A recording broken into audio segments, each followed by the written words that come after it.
My dad works in B2B marketing. He came by my school for career day and said he was a big ROAS man. Then he told everyone how much he loved calculating his return on ad spend.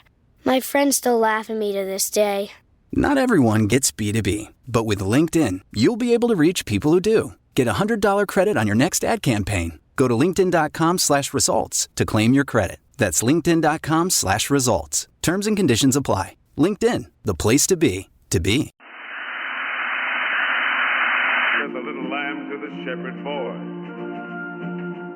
do you hear what I really am a mean and despicable creature at heart, you know.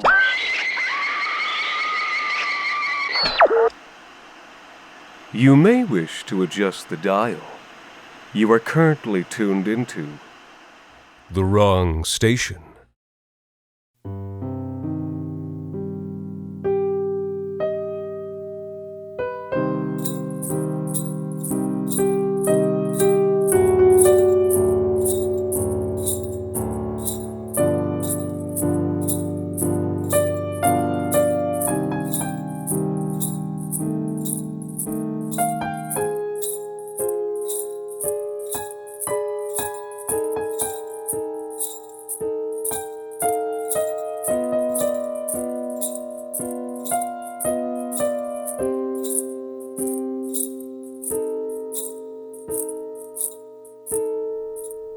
Filliker had been dreading this day for months and months. It was finally time for him to go through his first Christmas Eve as the handler. Well, the handler's assistant. You could say that being the handler's assistant was a cushy job, in some ways. It was the handler themselves that did the feeding, the cleaning, the medicating, kept the records, did most of the cerebral work. The assistant was really just a gopher, more of an attendant to the handler than an assistant in their duties. So, you could say that being the handler's assistant was a cushy job, but you wouldn't, considering that the job had the highest mortality rate out of any in the North Pole, because Christmas Eve was different. On the day of Christmas Eve, the assistant had the onerous task of fetching the reins, preparing the reins, and getting them into the reins. As Filliker fiddled with his large, jangling ring of keys, searching for the one that opened the large iron front doors of the pen facility, his mind drifted to thoughts of the handler's assistants in recent memory who had come before him. Glenchime had been trampled, though the coroner said his death had been instantaneous. Dwendal wasn't so lucky. Gored, nearly sawn in half, but he'd still had enough life force to drag himself and his nearly detached lower extremities out of the room. The poor boy thought he was going to make it, up until the very end. But the position didn't always end in death. The year before Dwendal, there had been Jojo. Jojo had, miraculously, gotten through her first year as the assistant, and was quite close to getting through her second, but a swift kick to the head ended all that. Jojo survived, but was left totally blind, and had frequently suffered from full-body tremors since. So, considering all of that, Filliker didn't have the highest hopes for how the day would turn out. A probable death sentence passed 364 days ago when he'd drawn the shortest straw in the workshop. But dwelling on it certainly wouldn't help. No, if there was any chance of surviving the day, Filliker would need to swallow down the fear he felt and channel it into something useful. He found the key and entered the building. Just in the foyer and office area, sitting at his desk as he always was when Filliker arrived for the day, was old Lemmy Jangles. In his youth, Lemmy had been an assistant of supreme talent and had escaped the position in the only known possible way, surviving long enough to replace the handler when they retired. Lemmy looked up from his work and gave the young elf a hard, knowing look. There were no more words that could be exchanged between them. Filliker had been prepared as thoroughly as he could be, and the rest was up to him.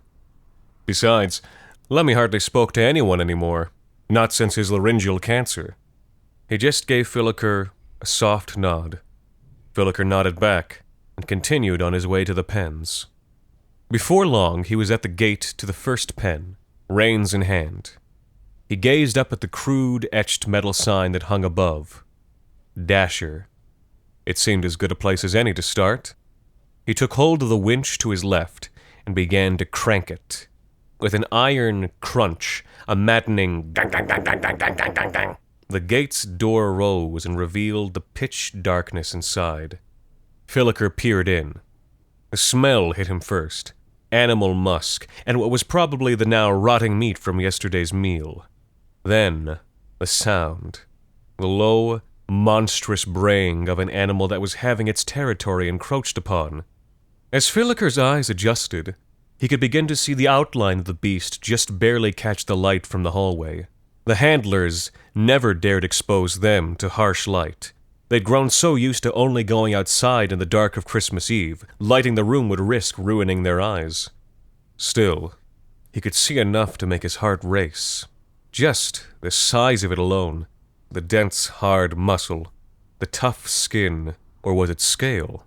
Filliker found himself wondering how physically strong this creature must have been to help haul the 1 billion pounds, give or take, of presents to be delivered that night, let alone the modifications made by the biolabs over the years, and the magic suffused within the creature long ago.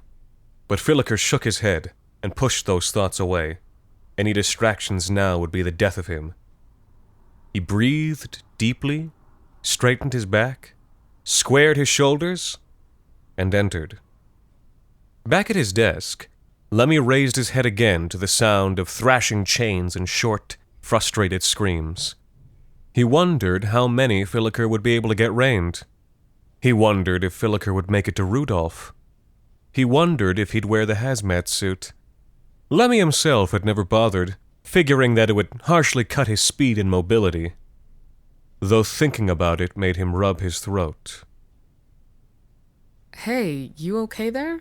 She nearly jumped when he asked her that. She'd been staring so intently at the tree that she hadn't even noticed him walk up behind her. Oh, yeah, she said, just looking at the ornaments. And she had been. In fact, she'd been looking at them since they'd gotten to his parents' house yesterday afternoon. When they got there, and after introductions and pleasantries, she took a peek around the first level, thinking about how this was her first Christmas away from her own family. But things here weren't too different. Tree, stockings, mistletoe. There was even a little, well, not quite a nativity, but some nativity animals arranged on the mantel. 4 of them. An ox, a donkey, a goat, and a lamb. All the same size, all bronzed, and all with their necks craned up and their mouths open. Interesting, she thought at seeing that. But she didn't question it. That was probably just the way they did things in this family. And it was while she was taking that peek around that she noticed the ornaments on the tree, those 5 jewel orbs. They're gorgeous, she said, noticing his mother had come into the room. Oh, well, thank you, his mother had responded. They've been in the family for decades. It's a shame most of them are broken, she'd commented, noticing that all but one of the orbs were cracked and had large, uneven shards missing from their spherical shells. Well, those things happen, his mother had said with a cheery face. Now come on, let me show you the rest of the house. But she lingered for a moment and paid special attention to the one pristine orb remaining. It was a brilliant, beautiful green, the color of emerald, and crisscrossed with thin lines of gold ivy. Wow, she thought, that really is something. And then she noticed it twitch. Or she thought she did. She blinked, and her mouth hung open for a second. But his mother was now tugging on her arm and carried her off to show the kitchen and the upstairs guest room. But the orb wasn't far, and the next time she'd had a spare minute, she was back there staring at it. Closer this time. Had it been a trick of the eye? Had the drive up just been too long? As unlikely as what she'd thought she'd seen seemed, she just couldn't shake the feeling. She'd thought about mentioning it, but this was the first time she was meeting his parents. She didn't want to seem like a weirdo. She really liked him.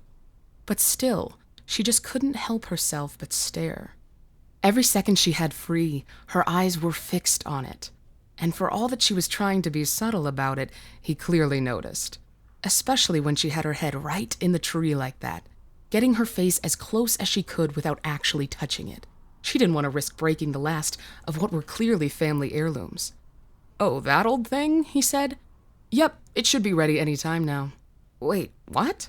She turned back to ask, but before she could even get the words out, the orb began to shake quickly and energetically. She looked on in awe as the orb started to crack, and as shards of jewel shells started falling onto the floor. It then stopped, and there was a moment of silence before a tiny corn-yellow chick poked its head out from inside the orb and started softly peeping. She was speechless. She turned to him, and he had a wide smile on his face. "Wow, that'll go perfectly with the others," he exclaimed, before snatching up the chick and rushing out of the room. Where was he going? She knew by now that the way he was walking led to the garage. There was nothing in there but an old metal working set his mother had shown him. She peered down the hallway, trying to find out what he was doing, and as she did, she heard 3 things. Something being dunked into a thick, bubbling liquid, a sharp peep that quickly rose in pitch and then stopped, and the hiss of hot metal hitting cold water. And just like that, he returned to the living room, now holding a perfectly bronzed chick. Smiling, he gave it to her and gestured towards the mantel. She understood without being told. The whole family came in and watched as she rearranged the now 5 bronze animals so that they were evenly spaced out. It was the same size as them and had its neck craned up and its mouth open. Him and his mother and father admired the newest piece. They seemed thrilled that the set was now done. She thought about asking, but she stopped herself. She really did like him. And besides, every family has their own holiday traditions. Maybe it was just an Episcopalian thing. Today at T-Mobile, I'm joined by a special co-anchor. What up, everybody? It's your boy, Big Snoop Deal Double G. Snoop, where can people go to find great deals? Head to T-Mobile.com and get 4 iPhone 16s with Apple Intelligence on us, plus 4 lines for $25. That's quite a deal, Snoop. And when you switch to T-Mobile, you can save versus the other big guys' comparable plans plus streaming. Respect. When we up out of here. See how you can save on wireless and streaming versus the other big guys at T-Mobile.com/switch. Apple Intelligence requires iOS 18.1 or later. 15 hours since the last shell fell, and the opposing lines of men lay silent in their trenches, listening to the shuffle and murmur of enemies mere yards away. It had turned into a beautiful night, with velveteen skies sliding gently behind a butter-white moon. It was cold, but still, with no north wind to cut among the upturned collars of their uniforms.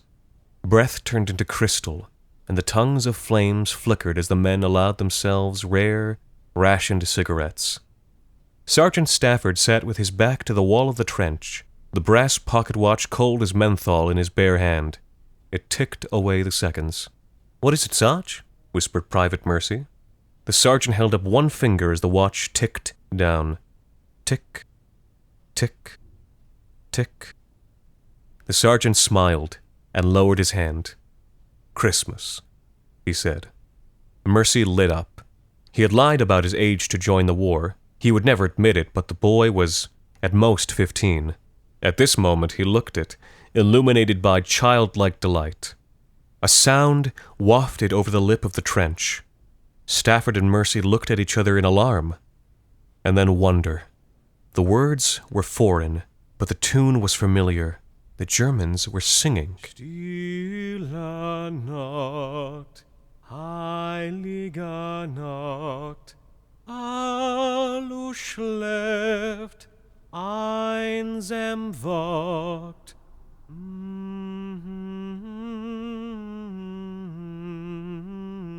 Before they knew what they were doing, Stafford and Mercy had joined in, and in a moment the harmony rose from the English trench. Sleep in heavenly peace.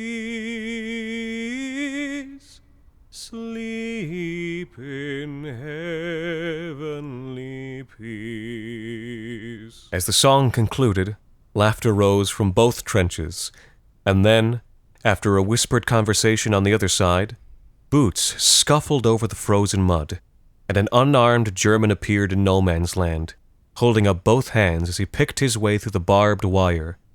Mercy reached for his rifle, but Stafford stopped him, putting a hand on his shoulder. "It's Christmas," he said, and then was gone over the top, to shake hands with the German, and exchange gifts of poor, rationed chocolate. Uniforms rustled, boots chuffed, and in minutes, both sides had climbed from their trenches to meet in the no man's land, and share in that greatest of gifts, human goodwill. Through kilometers of crystalline air, Brigadier Peveril's field glass had an unobstructed view of the front. Slowly, he lowered it, a warm feeling filling his belly. "My word," he murmured. Though he was too far to have heard, he found that the tune of Silent Night had sprung unbidden to his mind, and he hummed to himself as he tapped out a telegram message. It was poetic. It was beautiful. He lifted his field glass again and saw that the soldiers of both sides had begun a game of football. "My word," he said again, shaking his head. "Can't be having that now, can we?" He felt the rumble before he heard it, and then shells shrieked down into no man's land, churning men from both sides into a vapor of bloody dirt and whirling, burning steel. And then fell the silence of a holy Christmas night. Alone in his dugout, Peveril murmured to himself, "Sleep in heavenly peace." From the peaks of the Taurus Mountains, winter brought snow howling through the town. In an open door, the innkeeper rubbed his arms, watching the road below. "Do you think it's true," he said, "what they say about this bishop?" His wife shrugged. "I've heard 100 stories about miracles in my life," she said. "I've yet to see one." She wrapped a shawl closer around her shoulders. It was cold, and besides them, nobody was out in the streets, except for the 3 women. Since their sons had disappeared day and night, they had knelt by the Virgin's shrine, their lone candle shivering in the wind. "They still believe," said the innkeeper. "And look what good it's done them," she said. "Their boys aren't coming back." He grunted, looking away from them. She turned back inside to stoke the fire. "Do we have enough meat?" he said. There was hunger in the country. Soldiers had requisitioned more food than the people could afford to give. Licinius and Constantine were at war again in the Balkans. "Yes," she said, "the butcher had some casks of pork pickling in the cellar. It cost too much, but the bishop will expect more than rice and beans." A clatter arose outside, and the innkeeper turned back into the wind. The mourning women were on their feet, calling out in greeting. Down the road, figures on horseback were emerging from the storm. "They're here," he said. "We should set the table." Bishop Nicholas was a tall man, his beard made prematurely white by the years of Diocletian's Christian persecutions. For a miracle worker, a living saint, he looked tired and thin. "Of course," he was saying to one of the mourning women, "of course I will say a prayer for them." His eyes brightened with relief at the sight of the innkeep. "But first," he said, "we have had a long journey, and I need to rest. Yes, rest." As they thawed by the fire, the innkeeper served the bishop's party biscuits and hot milk. The tang of cooking pork wafted from the kitchen, and the bishop's nostrils widened. "It smells good," he said, though a frown lingered on his face.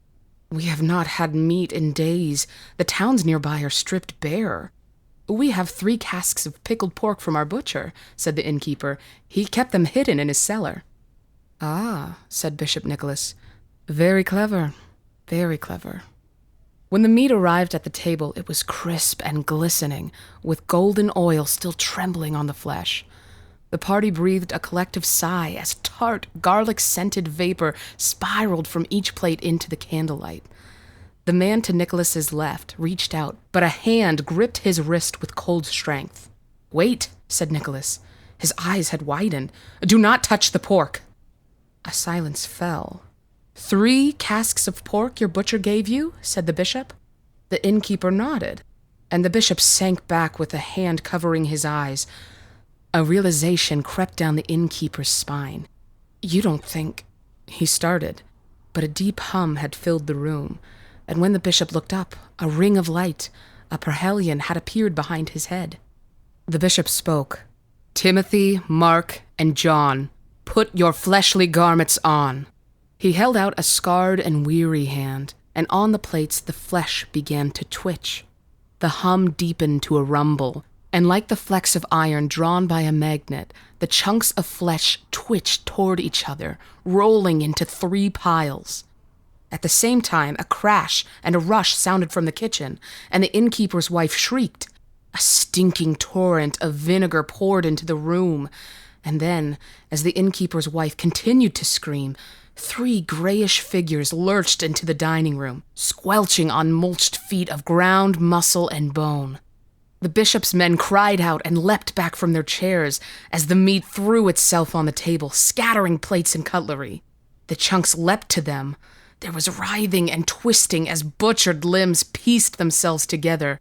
Blood spurted over the tables as hearts began to pump again, scabbing between the cuts, and then scarring, and then smoothing over into skin.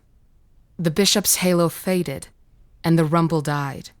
On the table, 3 living boys now sat, cross-legged.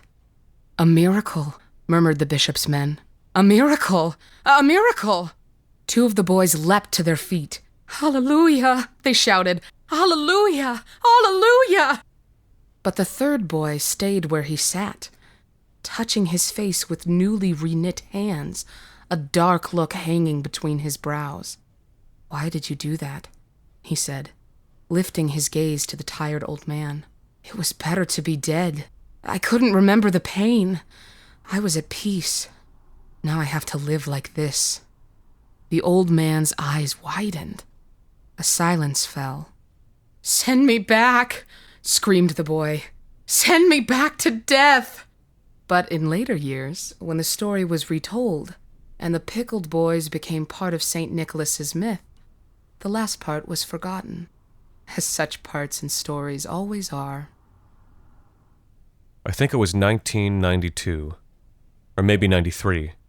The older cousins were huddled near the TV talking about boys and girls and making fun of each other in the too harsh way that young teens do. I was under a ragged quilt on the sofa next to my dad, too sleepy to do much more than watch the Yule Log channel. Maybe you don't know what I'm talking about.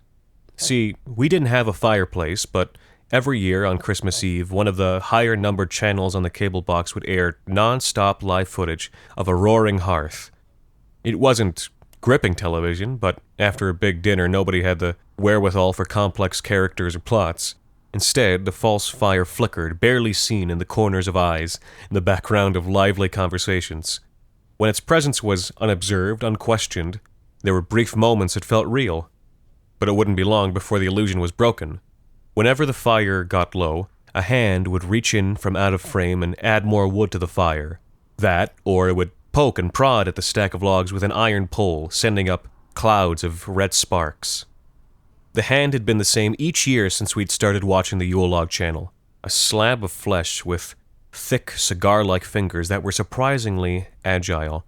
The palm was perpetually rimed with soot, and the knuckles adorned with tufts of wiry black hair which thickened as it raced up along the forearm.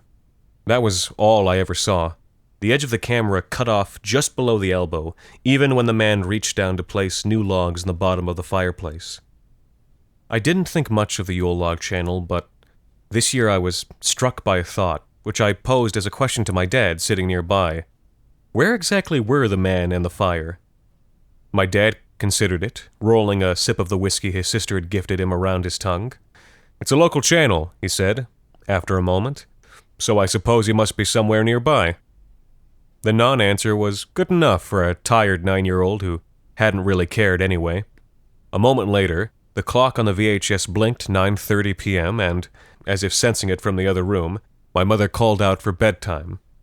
I brushed my teeth and got under the covers, trembling with excitement. After all, tomorrow was Christmas Day. It was still dark outside when I awoke. The radium-green hands on my glow-in-the-dark wristwatch read 4 a.m.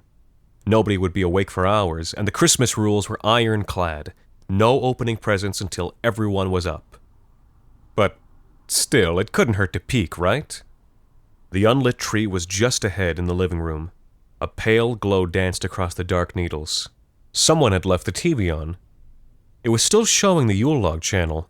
The on-screen fire was just as bright as it had been earlier in the evening. At the bottom edge of the screen, I could just make out a large pile of white ash.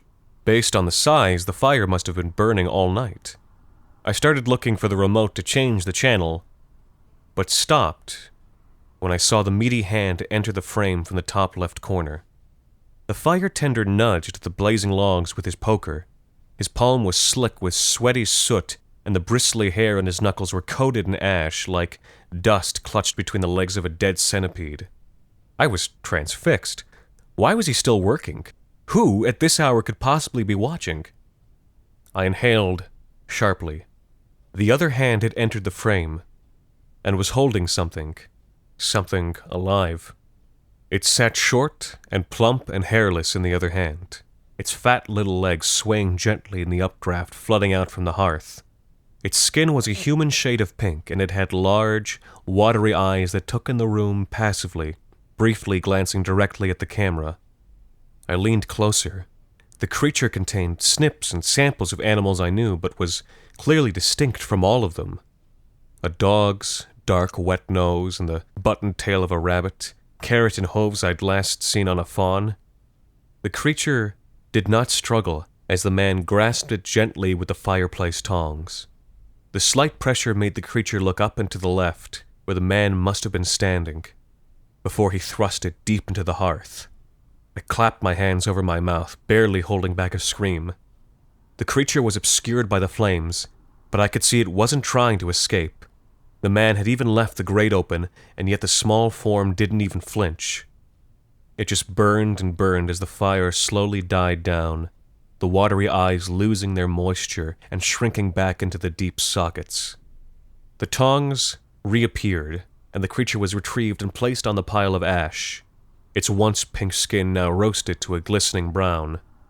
The hands shot into frame, filthy with grime and ash and oil. They grasped the carcass, heedless of the still sizzling fat, and retreated off-screen with their prize. The fire was dead, except for a few glowing coals. Without the noise of the blaze, it was quiet enough for me to hear the sounds from just off-camera. The sounds of chewing, of bones snapping, of grease bubbling between teeth and gums. Then the screen went black. I blinked. Unnoticed by me, a dawn light had crept into the living room, turning it gold and coaxing sweat from my neck.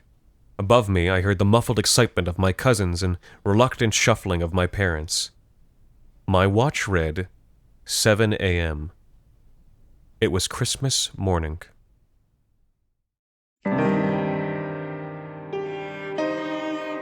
Season's greetings from the Wrong Station. This podcast is made possible with the generous support of our listeners on Patreon. Consider visiting today at patreon.com/thewrongstation. This special episode was written by Alexander Saxton, Anthony Botelho, and Jacob Duarte Spiel, and performed by Anthony Botelho and Tara Wink.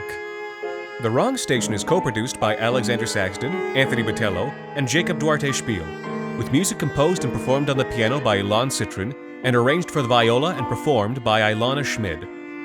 You can subscribe to The Wrong Station on iTunes, Google Play Music, Spotify, and any other of your favorite podcast services. You can follow The Wrong Station on Facebook, Twitter, and email us at thewrongstation@gmail.com. You can also follow The Wrong Station creative team on Twitter at AEW Saxton, AJV Botelho, and Jacob BRDS.